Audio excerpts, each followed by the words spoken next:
అభంశుభం తెలియని అమాయకుడు, వయసు ఎదిగినా బుద్ధి సరిగా లేని యువకుడు. కన్నవాళ్లు కాదనుకున్నారో, మతిలేక ఇల్లు విడిచాడో తెలియదుగాని అనాథగా మారాడు. అడుగు అడుగుకి భారం, మాటలు రావు, ఏం కావాలో చెప్పలేని పసిపిల్లాడి మనస్తత్వం. ఏ అడుగుల్లో ఉన్నదో తీరం. గతేడాది సంగారెడ్డి జిల్లా సిర్గాపూర్ పరిధిలో ఒంటరిగా ఉన్న ఈ మానసిక వికలాంగుడిని సిర్గాపూర్ పోలీసులు చేరదీశారు.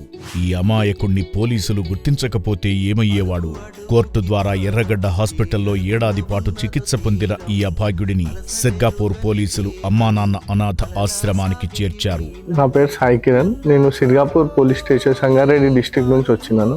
1 year బ్యాక్ June 13, 2025 రోజు నా SI Mahesh sir through road దగ్గర మా జ్యూరిడిక్షన్ లో ఉన్నది. సో అట్లా తీసుకొని కోర్టులో ప్రొడ్యూస్ చేసి లీగల్ గా ఎర్రగడ్డలో జాయిన్ చేసినాక ఈ రోజు కాల్ వచ్చింది, మీరు తీసుకెళ్ళొచ్చు అని. అక్కడ నుంచి ఇక్కడికి ఇది ఉందని తెలిసి ఆశ్రమం, సో ఇక్కడికి తీసుకొని వచ్చు. అయిన వారంటూ ఎవరూ లేని ఈ అనాథకు ముందుగా ప్రాథమిక వైద్య పరీక్షలు నిర్వహించి అన్నం పెట్టగా కడుపు నిండా తిన్నాడు.